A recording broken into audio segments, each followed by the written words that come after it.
Fifth example है a particle moves with a constant acceleration mu upon में distance square and it is projected with velocity at a distance are.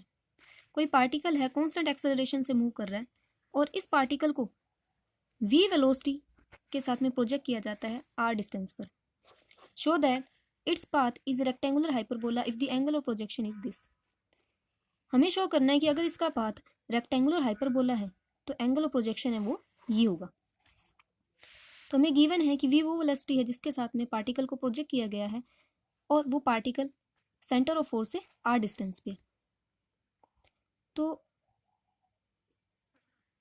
Hyperbolic orbit के case के अंदर जब particle को v velocity के साथ में मूव करवाया जाता है, मीन पार्टिकल v वेलोसिटी के साथ में मूव कर रहा हो और a है वो सेमी ट्रांसवर्स एक्सिस की लेंथ है और जो पार्टिकल है वो सेंटर ऑफ फोर्स से r डिस्टेंस पे हो, तो उसकी वेलोसिटी का जो स्क्वायर है वो इक्वल होता है लैम्डा यानी कि सम कांस्टेंट इनटू में 2/r + 1/a।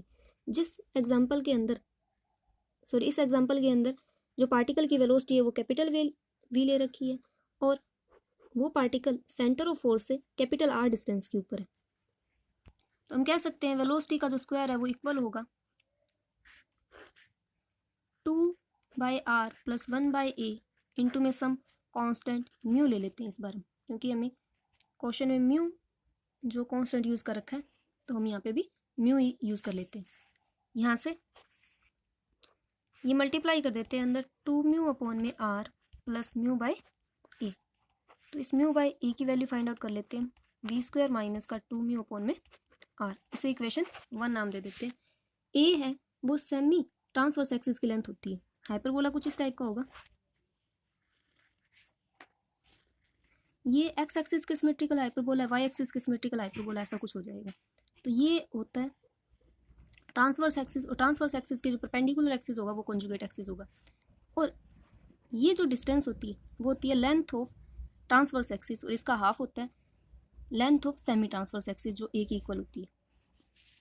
और हमें ये रेक्टेंगुलर हाइपरबोला दे रखा है। रेक्टेंगुलर हाइपरबोला के केस के अंदर लेंथ ऑफ ट्रांसवर्स एक्सिस और लेंथ ऑफ कॉन्जुगेट एक्सिस दोनों इक्वल होते हैं, मीन ए और बी दोनों के दोनों यहाँ पे इक्वल होंगे। कैसे?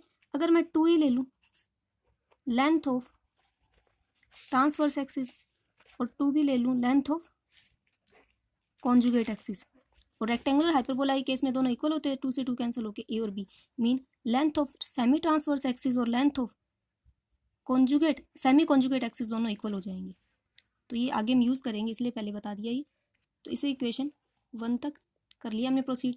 अब हमें गिवन है कि इस पार्टिकल को प्रोजेक्ट किया जाता है।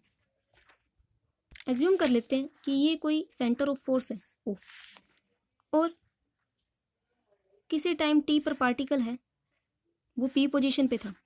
वो पार्टिकल क्या कर रहा है, ऐसे मूव कर रहा है v वेलोसिटी के साथ में,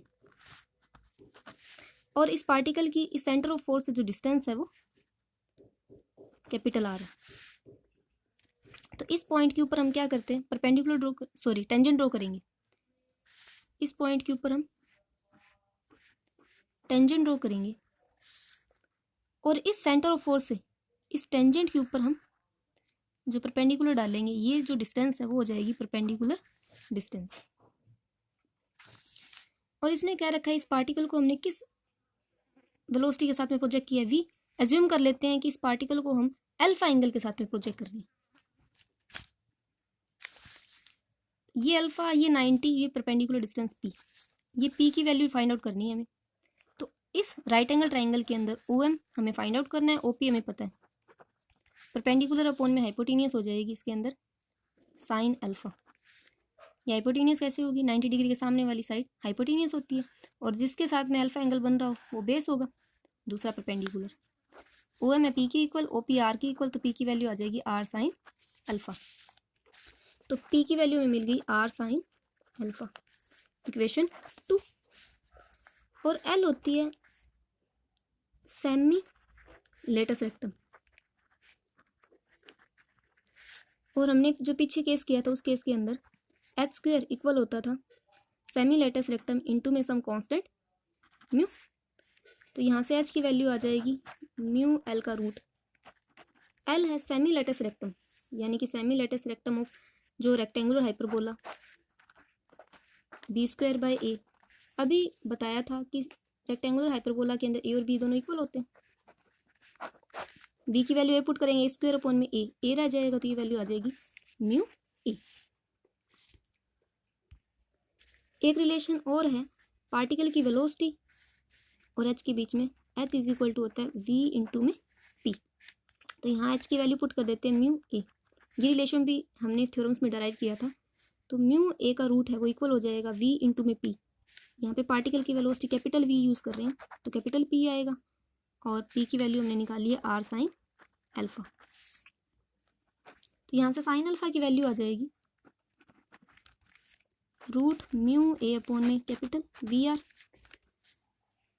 रूट ए अलग रूट म्यू अलग अपॉन में वी आर। रूट म्यू से ही मल्टीप्लाई कर देते हैं, इसी से ही डिवाइड कर देते हैं।